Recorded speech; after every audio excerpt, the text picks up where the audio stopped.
Hamıya salam uşaqlar. Bu gün sıfırdan trading kursumuzun növbəti videosunu çəkirik. Əslində bu videonu mən əvvəlcədən çəkməli idim. Çünki likit mövzusu məncə FVC-dən, order blokdan daha əvvəl olmalıdır. Amma bilmirəm, yadıma düşmədi və yaxud nəsə oldu, amma bu gün çəkməyə qərarına gəldim videonu. Bu gün dekabrın 12-sidir mən bu videonu çəkirəm və səhv eləmirəmsə bu video kursun 8-ci videosudur. Artıq 8 videoya çatmışıq. 2 videoda order blok videosunu saysaq, artıq kanalda səhv eləmirəmsə 10 və yaxud 11 video olmalıdır. Artıq 700 abunəyə keçmişik, 1000 abunəyə çatırıq inşallah və dəstəyinizin də ardına gələcəyinə inanıram. Bazarda məsəl üçün mən işləm açdığım zaman və yaxud normal trade ilə və yaxud siz işləm açdığınız zaman bu bazara bir təsir eləmir. Çünki Forex bazarının ortalama günlük həcmi 6-7 trilyard dollardır. Yəni dollar mən 6-7 trilyard dedim.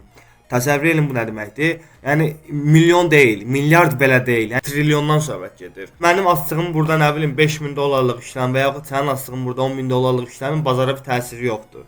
Bunun üçün biz bazarı qəşəng analiz etməliyik ki, ən azından o banklar və yaxud çoxlu pul olan insanlar, belə deyim, ən sadə anlayasınız. Çoxlu pul olan insanlar, varlı insanlar işləm açan zaman biz onların işləmindən birlikdə hərəkət edək. Çünki zaten onlar işləm açanda bazar tərpənir. Çünki onlar bizim kimi minlərlə işləm açmırlar. Onların işləm həcmi bizimkindən bəlkə milyon dəfələrlə daha yüksəkdir. Bunun üçün biz çalışmışıq həmişə bazarda öz analizlərimizi onların analizinə uyğun yönləndirək ki, məsəl üçün onlar long açdığı zaman biz də long açaq. Amma bunu hardan bilmək olar ki, məsəl üçün onlar bazara pul soxdular və yaxud pul çıxartdılar. Bunun üçün onların ayaq izlərini takip etmək lazımdır. Onların ayaq izlərinə də biz ən qısa tabirlə likitə deyirik. Yəni likit. Mən qrafiklərdə bunu fraktal sözündən istifadə edirəm. Uşaqlar deyirlər ki, fraktal nədir? Yəni siz fraktal likit də deyə bilərsiniz. Mən sadəcə əvvəl öyrənəndə fraktal kimi öyrənmişdim. Yadınızda saxlayın. Bazar həmişə mənim düşüncəm elədir ki, bazar həmişə bir likitdən digər likitə gedir. Əgər likiti alıbsa və onun daha üstündə və yaxud altında likit yer yoxdursa, bazar 99% istiqamətini dəyişəcək. Təbii ki, bəzi nüanslar var burada. Məsəl üçün Bitcoin all time high eləyəndə o başqa söhbətdir və yaxud qızılın ən yüksək qiymətini təkrardan alıb və təzədən qalxanda bu başqa bir söhbətdir. Yəni bunlar xüsusi hallardır. Amma mən dediyim, yəni bazarın normal halında bir qiymət bu fraktaldan həmişə o bir fraktala getməyə çalışır. Mənim sizə dediyim bu varlı insanlar da öz pullarını həmişə fraktal likit yerlərindən bazara daxil edirlər. Çünki onlar bilirlər ki, həmişə pul likit yerlərində olur. Və məsəl üçün belə deyim də sizə, daha yaxşı anlayasınız məni. Qiymət burdadır və burada. Qiymət aşağı gedir, qiymət belə gedir. Bazara pul soxmaq istəyən insanlar bu ortalarda likit də yoxdursa, high time frame'lərdə, məsəl üçün 4 saatlıqda, 1 saatlıqda, onlar durub 1 dəqiqəliyindən burada fraktaldan pul soxmayacaqlar. Bizim burada fraktallarımız nədir? Məsəl üçün bura.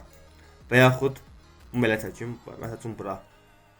Yəni çalışırlar ki, həmişə fraktaldan bir yerdə işləmə girsinlər varlar. Çünki niyə? Biz işləmə girdiyimiz zaman, məsəl üçün buradan işləmə girmişiksə əgər, stopumuzu demək olar 99% hallarda qoyuruq likitdən ucuna. Yəni likitin ucuna qoyuruq stopu. Çünki zaten bir şeyin qiyməti likitdə gəlibsə ondan yuxarı gələcək. Əgər bu öz likitəsini aldısa və aşağı düşdüsə, artıq onun təzədən o likitə qayıtmağının bir mənası yoxdur.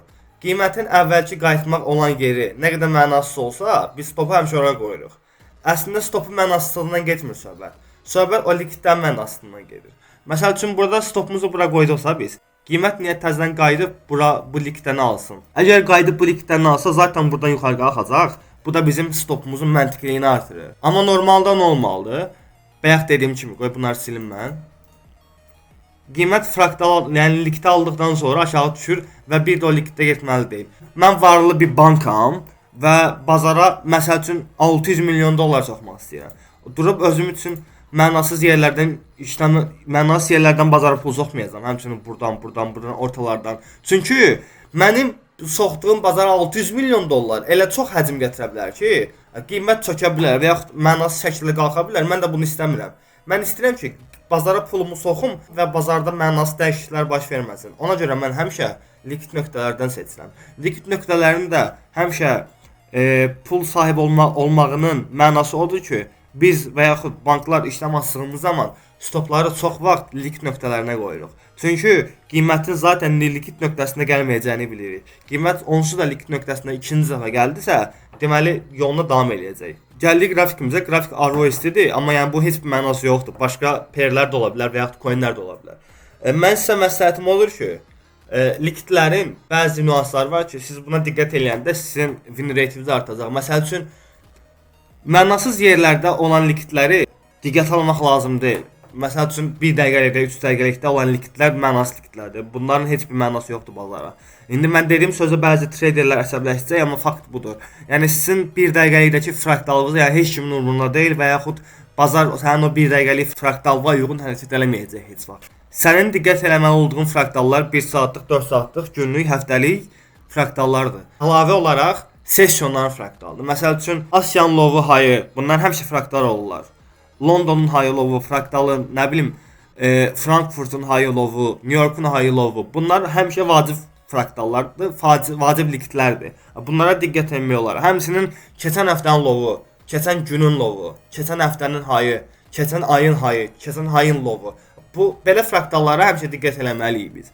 Məsəl üçün fraktal hardadır burada? Fraktalın bu arada indikator da var. Yəni liktin indikatoru da var. Buradan yazanda belə liquidity yazanda. Oradan da çıxır, amma liquidity swings. Məsəl üçün biz altda baxdığımız zaman avtomatik olaraq liquidity'nin indikatoru çıxdı. Bu bizə liquidləri göstərir. Məsəl üçün burada bir dənə liquid var, burada bir dənə liquid var. Buradakı liquidlərin hamısını göstərir. Amma mən bu lazım deyil, çünki mən bunu istifadə eləmirəm. Mənim çünki həmişə öz fraktalımı, öz liquidimi özüm çəkəndə mənə daha çox güvən verir. Bundan bir video əvvəl sessionların, bu axırda istədiyim session indikatorunun qrafik videosunu paylaşmışdım sizə. Gəlib o videoya baxa bilərsiniz. Məsəl üçün məndə mavi rəng Asiyadır və mavi rəngdən sonra bu ortada olan yaşıldan əvvəl, yəni mavi ilə yaşılın ortasında bənövşə rəng məndə Frankfurtdur. Burada diqqət eləyin Frankfurta. Frankfurt bir liquid buraxıb, Frankfurtun liquidi var burada. Frankfurtun burada bir liquid var. Baxın diqqətlə. Bir dənə mən bunu silim. Gördünüz, burada liquid buraxıbsa, biz liquidimizi çəkirik sağ tərəfə uzadırıq və bu bizim gələcək növbəti işləmə, məsəl üçün buradakı işləmimizə take profit yeri olub. Düz ora getməsə də bir gündən sonra ora gedib. Yəni mütləq liquidity alıb. Dediyim kimi qiymətin liquidity almamasının yəni heç mənası yoxdur. Əgər orada liquid varsa və bazarda istiqamət ora gedirsə, qiymət almalıdır liquidity həmişə. Məsəl üçün burada fikir verin uşaqlar. Bizim burada bir liquidimiz var idi, New Yorkdan qalma. Bazar nə edir? Bu üstdəki liquidity alır buradan. Üstdəki liquidity alır. Qiymət üstdəki liquidity alır. Düşür nə edir? Aşağıdakı liquidity alır. Təzədən burada bir dənə liquid və qal baxı bu liquid. Buranı yandırır. Sonra buranı alır. Sonra qiymət aşağı düşür. Bu qiymət aşağı düşür. Sonra qiymət qalxır. Aşağı təzədən gəlir. Elə bil bunun da liquidini alır. Bu Asiya, məndə mavi rəng olan Asiya. Buradakı New York'un buradan lov qalmışdı axı. Fikir verirsiniz, burada liquid var. Gəlir bu liquid də alır burada. Düz kimi istəmirik heç vaxt. Bizim istədiyimiz qrafik həmişə bu yöndə olmalıdır. Ya qalxış, ya da düşüş. Çünki range qarantiyası az olan qrafik növ sayılır. Mən sizə tövsiyə eləmirəm ki, range ilə çox işləmə girəsiniz. İnşallah gördüyümüz kimi burada Asiya gəldi, New York'un liquidəsini aldı və bir gün əvvəlcədən də burada Londonun high var idi axı bura. Diqqətlə fikir eləyin burada. Yenə qiymət bu liquiddən sonra getdi, bu liquiddən də aldı. Yəni qiymət həmişə liquid dalınca gedir. Liquid alır, qalxır, alır, düşür, yenə gedir liquiddə, qalxır, gedir liquiddə, düşür, təzədən yenə gedir liquiddə. Ümumiyyətlə bazar həmişə iki dənə liquid arasında hərəkət edir. Məsəl üçün burada dediyim sizə, burada bir liquid var, New York'dan qalmış. Bunu uzadırıq sağ tərəfə. Qiymət də aşağılardadır, buralarda fırlar məsəl üçün. Burada da FVC var. Burada da 1 saatlıq FVC var. Bunu uzadırıq sağ tərəfə aşağılar. Yəni bu ən sadə işləmə giriş strateji, yəni növüddə. Nə demişdim sizə? Bizim liquid həm stop loss nöqtəmiz ola bilər, həm take profit nöqtəmiz ola bilər. Biz buradan 15 dəqiqəlik 1 saatlıq FVC ilə işləmə girsək buradan. Stopumuzu hara qoyuruq? Yenə bir liquidin ucuna. Burada nə var? Burada bir liquidimiz var, New York'dan qalmış. Qoyuruq bunun ucuna. Stopu hara qoyuruq? Digər liquiddə. Stopu da digər liquiddə qoyduqdan sonra inşallah qiymətimiz buradakı liquidə gedir. Burada FVC-yə gəlir. Likt gedir, likt alır. Daha sonra düşür aşağı. Dediyim kimi, həmişə bazar liktlərin arasında fərq eləyir. Bazarın likti özünüzdə daha çox mükəmməlləşdirin. Onsa likt asan bir mövzudur, çətin mövzu deyil. Yəni hər bazarın hər yerində likt ola bilər də. Hər yerində likt ola bilər. Məsəl üçün liktləri göstərirəm sizə. Burada bir dənə likt var. Burada bir dənə likt var. Burada bir dənə burada bir dənə likt var. Burada bir dənə likt var. Deyərsiniz ki, niyə bunları götürmədin? Çünki məsəl üçün bu liktlə bu eyni deyil. Bu Asiyanın hayıdır, daha yüksəkdir və daha etibarlıdır. Bu New Yorkun hayıdır. Bu yenə Asiyanın hayıdır. Biləcə demək istəyirəm. Məsəl üçün burada New Yorkun low var, fraktal. Məsəl üçün burada bir dənə New Yorkun low var, fraktal. Burada Asiyanın low var, fraktal. Qiymətə bir dənə fikir verin. Qiymət burada fraktal yaradıb, düşüb aşağı, burada liktəsini alıb yenə təzədən. Internal, external məntiqidir. Belə var İslamsə, bizim aşağı tərəfimiz həmişə olur internal, yəni iç tərəf. External çöl tərəf. Qiymət həmişə aşağı düşdüyüzə internala gəlir. Çölə getdiyicə externala gəlir. Externaldan gəlir internal, external. Internal, external. Burada da eyni şeydir. İki dənə bizim liktimiz varsa bu tərəfdən, bu likti almalıdır. Şimalda bu likti almalıdır. Sonra burada bir liktimiz varsa yenə bu likti almalıdır. Aşağıda məsəl üçün bu likt alınan sonra düşməyə də bilər. Çünki ola bilər ki, bunun üstündə bir dənə likt olsun. Qalxıb bunu da ala bilər. Daha sonra altda bir liktimiz varsa təzədən düşüb bunu da ala bilər. Gördüyünüz kimi liktlər çoxdur. Yəni istədiyiniz hər yerdə likt tapa bilərsiniz. Məsələn, bunlar mənim çəkdiyim liktlərdir. Diqqət edin, bunları görəsiniz. Uşaqlar, videonu çox uzatmaq istəmirəm. Bugünkü videomuzda bu qədər likt mövzusuydu. İnanıram ki, sizə maraqlı olub. Növbəti videolarda görüşərik. Bu gün TikTokda canlı yayında olacağam. Hamınızı gözləyirəm ora. Hələlik.